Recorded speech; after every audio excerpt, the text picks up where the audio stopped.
मेरे आज के कहानी का शीर्षक है एक पिता की दर्द भरी कहानी।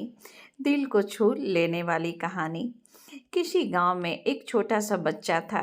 उस बच्चे का नाम मनीष था। उसके पिता तो थे, लेकिन उसकी माँ की मृत्यु हो गई थी। पिता सारा दिन काम भी करता और अपने बेटे का पालन पोषण भी करता है।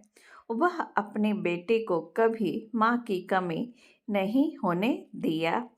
वह सारे सुख अपने बेटे को देता जो एक माँ दे सकती थी। उस पिता ने भगवान से अपने लिए कभी कुछ नहीं मांगा, सिर्फ इतना ही मांगा कि मेरे बेटे को कोई परेशानी ना हो। दिन बीतता गया।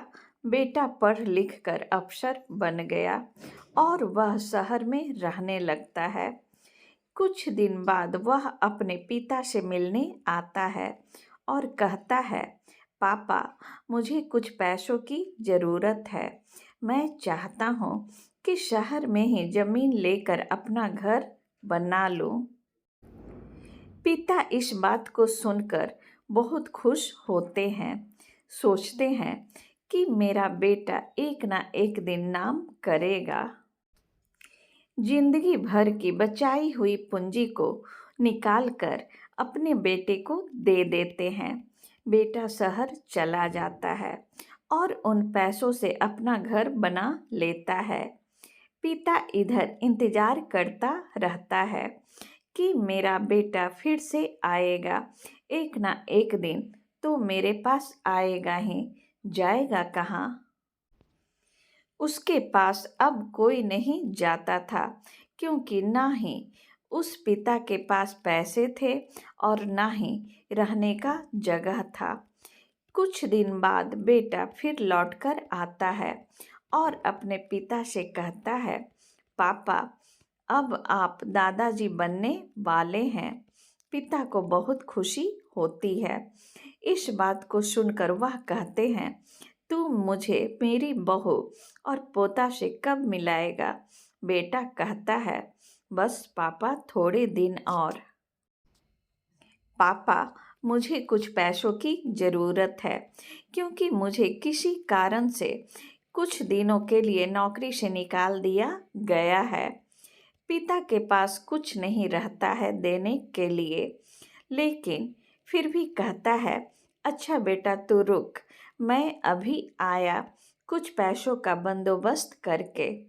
पिता साहूकार से कुछ पैसे उधार लेकर अपने बेटे को दे देता है और बेटा पैसे लेकर शहर चला जाता है।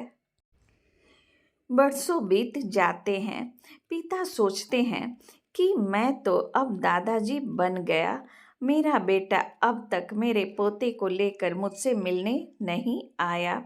शायद उसके पास समय नहीं होगा, वरना वह जरूर आता मुझसे मिलने। इधर साहूकार 2-3 आदमी को लेकर उस पिता के घर आता है और कहता है कि आपके वादे के मुताबिक मैं पूरे 3 महीने बाद आया हूँ अपने पैसे ले जाने। पिता कहते हैं, मेरे पास पैसे नहीं हैं देने के लिए। साहूकार कहता है, जब पैसे देने नहीं थे तो आपने मुझसे उधार क्यों लिया। तभी पिता कहते हैं, ठीक है, रुको, मैं तुम्हारे लिए पैसों का बंदोबस्त करके आता हूँ।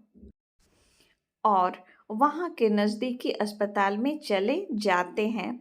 वहाँ जाकर अपना ब्लड डोनेट करते हैं और अपनी एक किडनी बेच देते हैं और उस साहूकार का कर्ज लौटा देते हैं। किडनी बेचने के कारण उनकी स्थिति और भी खराब हो जाती है। उनकी तबीयत खराब रहने लगती है। उस पिता के आंखों में अभी भी इंतजार था अपने बेटे के आने का। मेरा बेटा एक दिन जरूर आएगा। इसी आस में जीते जी एक दिन पिता की मृत्यु हो जाती है। इसी के साथ मेरा आज का कहानी समाप्त होता है।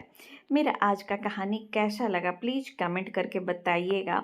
यदि मेरा कहानी आपको अच्छा लगे तो लाइक, शेयर और सब्सक्राइब कीजिएगा। हम लोग फिर मिलेंगे नए वीडियो में, तब तक के लिए नमस्कार।